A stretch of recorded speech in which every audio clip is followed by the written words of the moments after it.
Hi hello नमस्ते, कैसे हैं आप सब। वेलकम आपके अपने YouTube चैनल आरोग्य अमृत जीवन में। आज हम आपको इस वीडियो के माध्यम से बहुत ही महत्वपूर्ण जानकारी देने जा रहे हैं। प्रकृति के लोगों को कफ का असर कम हो जाता है, पित्त थोड़ा बढ़ता है, वात उनके पास कम ही रहता या बिल्कुल नहीं रहता। अब पित्त प्रकृति के लोगों को ज्यादा सोना जरूरी नहीं है, उनका पित्त है, कफ तो ऐसे ही शांत है, तो ज्यादा सोना जरूरी नहीं। माने पित्त प्रकृति के लोग अगर 8 घंटे सो रहे हैं, 7 घंटे सो रहे हैं तो भी चलेगा। न्यूनतम नींद कितनी होनी चाहिए आप कहें पित्त प्रकृति के सब लोगों को, जिनकी उम्र 14-15 साल से लेकर 60 साल है, इनकी कम से कम नींद 8 घंटे की रहे तो अच्छा है। लेकिन इससे भी कम रह सकती है क्या? 7 घंटे हो सकती है, लेकिन उसके लिए थोड़ा प्रयास करना पड़ेगा। 6 घंटे भी हो सकती है, 6 से कम नहीं और 8 से ज्यादा नहीं, ऐसे मान लीजिए। तो पित्त प्रकृति के लोगों को 6 घंटे से कम नहीं सोना, 8 घंटे से ज्यादा नहीं सोना। अब उसके हिसाब से दिनचर्या तय करिए। तो 8 बजे सो जाएं, मान लो आप भी ऐसे ही माने। भागवत जी कहते हैं सूर्यास्त के 2 घंटे बाद सो जाएं, बच्चे भी बड़े भी। तो 8 बजे आप सो जाएं, तो 8 से 8 4 बज गए ना, 4 बजे उठें। आपके लिए उठना बहुत जरूरी है। ब्रह्म मुहूर्त में पित्त प्रकृति के लोगों का उठना बहुत आवश्यक है। बच्चे ना उठें तो चलेगा, आपको तो उठना बहुत जरूरी है। क्यों?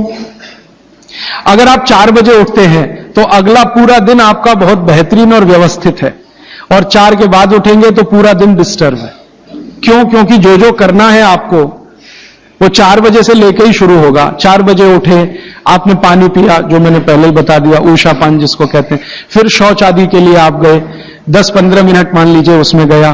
फिर बाहर आप निकले, दंत धावन शब्द इस्तेमाल किया, दंत धावन करें माने दांत साफ करें। अब दांत साफ कैसे करें? पित्त प्रकृति के लोगों को हमेशा दांत ऐसी चीज से साफ करना जो कषाय हो स्वाद में, तिक्त हो स्वाद में। कषाय समझते हैं? कड़वा, जो स्वाद में कड़वा है और तिक्त है, ऐसी चीजों से आपको दांत साफ करना। क्योंकि तो पित्त को कम करना, कंट्रोल करके रखना, यह कषाय और तिक्त स्वाद की चीजों से ही होगा। तो इसका मतलब यह है कि आप नीम का दातुन करें, जो कषाय भी है तिक्त भी है। भागवत जी ने कॉलगेट के लिए मना किया है। कॉलगेट था ही नहीं तो लिखा भी नहीं है उन्होंने कहा कि आप नीम का दातुन करें। और नीम से भी अच्छा एक दातुन उन्होंने बताया, मदार। मदार समझते? मदार का एक पेड़ होता है, वो कहते नीम से भी अच्छा है, क्योंकि वो और ज्यादा कषाय है और ज्यादा तिक्त। फिर एक है बबूल, फिर एक है अर्जुन। अर्जुन की छाल आपने पिया ना, अर्जुन की दातुन भी होती है। तो ऐसे 12 वृक्ष उन्होंने बताए हैं, नीम है, मदार है, अर्जुन है। फिर ये जो होता है ना आम बबूल है, आम है, अमरूद है, ऐसे 12 वृक्षों का उन्होंने वर्णन किया है कि इनकी दातुन ही करना, इसके आगे 13वें वृक्ष की नहीं। और वो डिटेल लिखा है किताब में, आप ले सकते। जब उन्होंने आगे लिखा है वो मैं अभी बता दूं।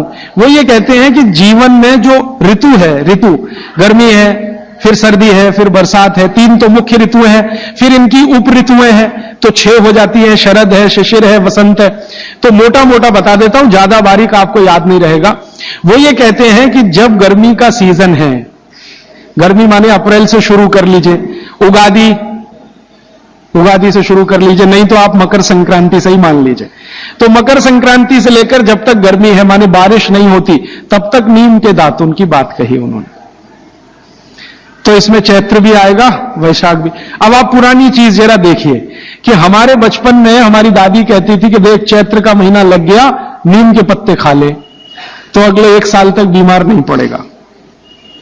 तो वो समय यही आता है जो भागवत जी का कैलकुलेशन। क्यों? ये जो समय है इसमें पित्त को भड़कने से बचाने में सबसे बड़ी मदद ये करेगा नीम। तो नीम का दातुन, नहीं तो बबूल का दातुन, नहीं तो मदार का दातुन। लेकिन गर्मियों में सबसे अच्छा नीम है। दूसरा सबसे अच्छा बबूल है गर्मियों में। और सर्दियों के दिन में सबसे अच्छा दातुन है अमरूद के पेड़ का दातुन। सर्दियों में सबसे अच्छा अमरूद के पेड़ का। और अमरूद के जैसा ही एक और पेड़ होता है, जामुन का भी दातुन करने का नियम बताया है, लेकिन पता नहीं आप तोड़ पाएंगे कि नहीं, लेकिन अमरूद का आसानी से मिल जाएगा। और फिर ज्यादा बारिश के दिनों में जो वो बोलते हैं तो आम का भी कर सकते हैं, अर्जुन का भी कर सकते हैं। और आप बोलेंगे जी पूरी जिंदगी अगर नीम का ही दातुन करें तो कर सकते हैं। 3 महीने लगातार करके थोड़े दिन छोड़ देना, फिर 3 महीने कर लेना। वो थोड़े दिन छोड़ने का नियम ध्यान रखना। तो फिर आप बोले थोड़े दिन छोड़ दिया तो क्या करें? उस दिन दंत मंजन कर लेना। दंत मंजन के लिए वो ये कहते हैं कि आप जिस वो कहते का तेल और जिस क्षेत्र में रह रहे हैं वहां जो उपलब्ध लवण माने नमक और जिस क्षेत्र में रह रहे हैं वहां की उपलब्ध हल्दी, ये तीनों मिलाकर आप पाउडर बना के दांत पे घिस सकते हैं। ये बहुत अच्छा दंत मंजन उन्होंने माना। दूसरा दंत मंजन उन्होंने बताया है गाय के गोबर को सुखाकर जलाएं, उसकी जो राखी है उसमें थोड़ा कपूर मिला दें, थोड़ा सेंधा नमक मिला दें, बहुत अच्छा दंत मंजन। तीसरा वो कहते हैं कि ये त्रिफला चूर्ण, मैंने बार बार आपको बोला त्रिफला चूर्ण है तो इसको बारीक पीसें। दंत मंजन के लिए बारीक पीसना और खाने के लिए मोटा पीसना। तो बारीक त्रिफला चूर्ण, थोड़ा सेंधा नमक, बस मिला के दांत पे घिसें तो ये दंत मंजन। ऐसे 8-10 तरह के दंत मंजन है, 12 किस्म की दातुन है। तो आप ये जरूर करें। माने टूथपेस्ट बंद करें। अब क्यों करें टूथपेस्ट बंद? भागवत जी और आधुनिक विज्ञान को जरा जोड़ता हूं। आप पित्त के असर में हैं, जान लीजिए। सुबह सोकर उठेंगे तो मुंह में पित्त ही भरा हुआ है, लार जिसको आप कह रहे हैं। अब ये असर ज्यादा है तो इसको कंट्रोल रखना है आपको, तो इसलिए कहा ये दातुन अच्छी है। लेकिन अगर आप ब्रश कर रहे हैं, पेस्ट कर रहे हैं, तो क्या है उसमें? चीनी है, चीनी है ना, शुगर है। अब वो सैकरीन के रूप में है या किसी भी रूप में शुगर है, और शुगर और पित्त का झगड़ा है। तो सुबह उठते ही अगर आप पेस्ट कर रहे हैं जो मीठा है तो सर्वनाश है। मीठा ब्रश माने मीठा पेस्ट पित्त में मिलाएं तो पित्त को तो बिल्कुल खराब करेगा ही और मुंह को भी खराब करेगा, क्योंकि सुबह का मुंह आपका मीठे के असर में आया, मीठे के असर में, तो 101% चांसेस हैं कि आपके दांत खराब होना जल्दी शुरू हो। और मेरा ऑब्जर्वेशन है कि जो ज्यादा पेस्ट कर रहे हैं उन्हीं के दांतों में कीड़े सबसे ज्यादा लग रहे हैं। कीड़े लगना माने दांत खराब होना। आप बंद करिए, ये अच्छा नहीं है। विज्ञान के हिसाब से बहुत खराब, और धर्म के हिसाब से तो और भी खराब गया हूं। सभी कॉलगेट, क्लोजअप, पेप्सोडेंट जैसे टूथपेस्ट मरे हुए जानवरों की हड्डियों से बन रहे हैं। जैसे कॉलगेट बन रहा है मरे हुए सुअर की हड्डियों से। ये प्रयोगशाला में प्रयोग करके हम प्रमाणित करने के बाद बोल रहे हैं आपसे, क्योंकि मैं जानता हूं सामने वाली कंपनी मेरे खिलाफ केस कर सकती है। फिर भी मैं बोल रहा हूं कि कॉलगेट बन रहा है मरे हुए सुअर की हड्डियों से, पेप्सोडेंट बन रहा है मरी हुई गाय की हड्डियों से, क्लोजअप और फॉरहंस बन रहे हैं बकरी और बकरे की हड्डियों से। और अगर आप शाकाहारी हैं, चुस्त जैन हैं और सवेरे सवेरे हड्डियों को घिस रहे हैं, तो कहां धर्म पालन हो रहा है? और आप तो जैन है तो इतना जान लीजिए कि प्रत्यक्ष हिंसा का जितना पाप है ना, परोक्ष हिंसा का पाप भी उतना ही है। तो किसी कंपनी ने आपके लिए बनाया टूथपेस्ट, माने उसने मारा जानवरों को उसमें से निकालने के लिए हड्डियां, आपके लिए बनाया, तो पाप आपके ऊपर उतना ही है जितना उस मारने वाले के ऊपर है। तो कसाई का पाप अपने सिर पे क्यों लेना?